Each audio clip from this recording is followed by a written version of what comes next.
Selamat datang kembali di materi robotika. Kita akan lanjut lagi materinya di materi tentang aktuator. Itu bagian kedua dari komponen hardware yang penting. Jadi sebelumnya juga sudah disampaikan bahwa aktuator ini seperti otot dalam robot yang akan mengendalikan si robot itu untuk bergerak, seperti itu. Nah, secara bahasanya aktuator itu adalah perangkat yang berfungsi untuk menggerakkan, menjalankan atau mengendalikan sistem. Menggerakkannya bisa menggunakan banyak hal. Itu bisa dari menggunakan listrik menjadi mekanik, bisa menggunakan cairan menjadi mekanik. Mekanik itu maksudnya gerak, dan juga bisa menggunakan udara yang dikompresi menjadi gerak gitu. Tapi untuk di robotika biasanya kita lebih fokus ke listrik saja menjadi mekanik, sedangkan untuk cairan dan udara itu biasanya untuk perangkat yang sangat besar sekali.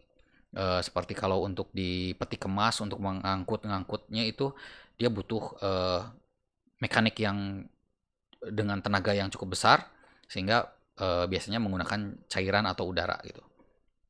Tapi kalau untuk robotik biasanya langsung ke listrik saja karena memang powernya dari listrik, seperti itu.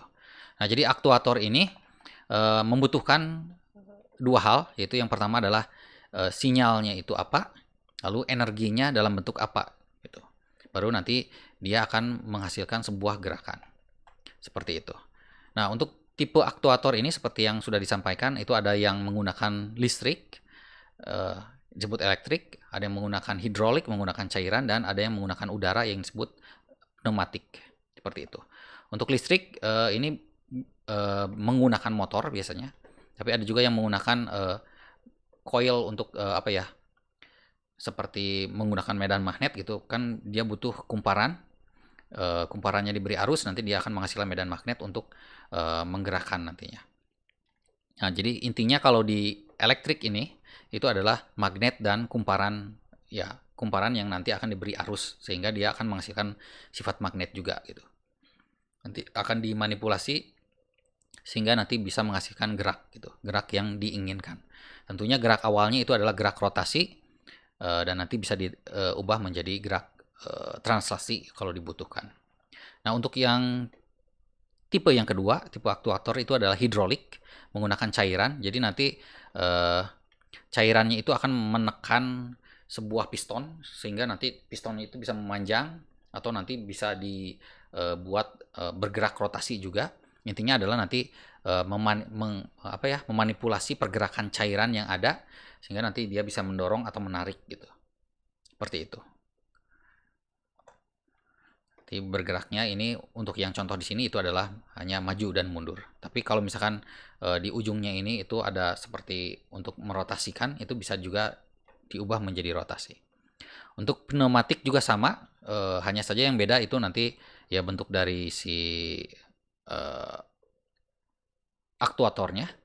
Tapi di dalamnya itu sama, ada piston dan gas yang ditekan gitu. Gas yang ditekan ini nanti akan menggerakkan si pistonnya ke depan atau ke belakang atau rotasi juga. Nah, jadi fungsi dari aktuator ini itu untuk menghasilkan sebuah gerak.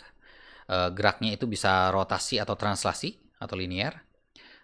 Kalau untuk di robot itu biasanya mayoritasnya kebanyakan menggunakan elektrik gitu. Jadi kita hanya menggunakan motor saja untuk bergeraknya gitu, menggerakkan sesuatunya.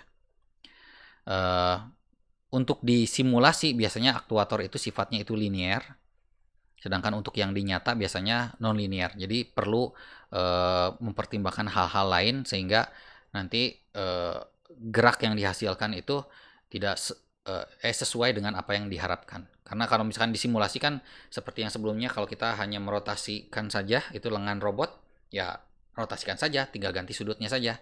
Tapi kalau misalkan di nyata itu ketika diputar itu ternyata misalkan energi yang dibutuhkannya itu berapa, kalau misalkan tidak mencukupi nanti dia akan kembali lagi gitu. Jangan seperti itu. Jadi kita butuh keadaan supaya dia bergeraknya itu dengan benar gitu, sesuai dengan apa yang kita inginkan gitu. Nah, kalau untuk aktuator sendiri itu hanya sangat singkat, seperti ini.